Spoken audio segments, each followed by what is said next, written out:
வணக்கம். ஸோ இப்போ நம்ம என்ன பார்க்க போகிறோம் அப்படின்னா நம்மளோட இந்தியன் ஸ்குவாட். ஸோ அதை பற்றி தான் நம்ம பார்க்க போகிறோம். எனக்கு சொல்லவே ரொம்ப கஷ்டமாக இருக்குது. ஏன் அப்படின்னா there is no Natarajan and there is no Sandeep Sharma.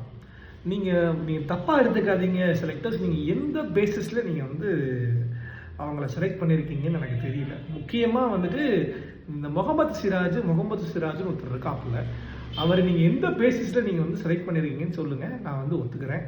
Our is much better தென் நடராஜன்.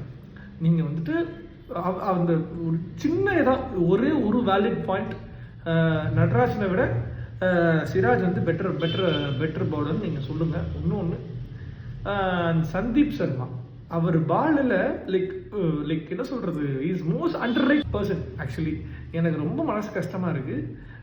உங்களோட ஸ்குவாடில் எனக்குமே ரொம்ப மனசு கஷ்டமாக தான் இருக்குது. Okay, it is fine. Gill அடிப்பார். கில்லு T20 பேட்ஸ்மேன் கிடையாது. கில்லு ஒரு டெஸ்ட் ஓப்பனர், ஒரு 50 ஓவரில் நீங்கள் எடுத்தீங்கன்னா கூட ஓகே. அவனுக்கு வேறு எந்த ஷாட்ஸும் ஆட தெரியாது. ஒன்லி புல் ஷாட்டு, கவர் ஷாட் தான் ஆடுவான். இதை நீங்கள் ருத்ராஜ் எடுத்துட்டீங்க வச்சுங்களேன், எல்லா ஷாட்டையுமே ஆடுவான், டெக்னிக்காகவும் ஆடுவான். ஸோ இவ்வளோ விஷயங்கள் இருக்குது. And Hardik Pandya is not even with good form. But எனக்கு தெரிஞ்சு அவாய்ட் பண்ணியிருக்கலாம். ஒரு 3 சேஞ்சஸ் பண்ணிங்கன்னா கொஞ்சம் மனசு திருப்தியாக இருக்கும். இல்லைன்னா ஒன்று தான், ஆஸ்திரேலியா கப் ஜெயிச்சுட்டு போங்க அப்படின்னு சொல்லிட்டு நாங்கள் போயிடுவோம். அவ்வளோதான். இந்த சிராஜ், இந்த ஹர்ஷிப் சிங்கு, இவங்களை அப்புறம் இந்த ஹார்திக் பாண்டியா, இந்த 3 பேர்களை மட்டும் எடுத்துட்டு நம்ம நடராஜ், சந்தீப் சர்மா, ரிங்கு சிங் இந்த 3 பேரை மட்டும் இன்வால்வ் பண்ணிட்டீங்கன்னா நீங்கள் தான் கப்பில் அடிப்பீங்க. நான் இப்போ உறுதியாக சொல்கிறேன், இந்தியா தான் அடிக்கும்.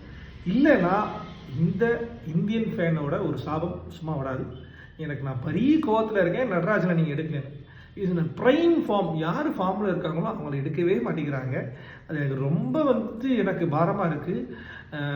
எனக்கு மனசே வலிக்குது. என்னன்னே தெரியல, இந்தியன் டீம் செலெக்ஷன் ஏன் இவ்வளோ மோசமாக இருக்குதுன்னு. பார்க்குறாங்களா பார்க்கலன்னு தெரியல. ஃபைன், மேபி சொல்கிறதுக்கு ஒன்றும் இல்லைங்க. அவ்வளோதான். நன்றி. நீங்கள் சொல்கிறது திருத்தலை அப்படின்னா கண்டிப்பாக ஆஸ்திரேலியா தான் வின் பண்ணும். ஜெய் ஆஸ்திரேலியா. வணக்கம்.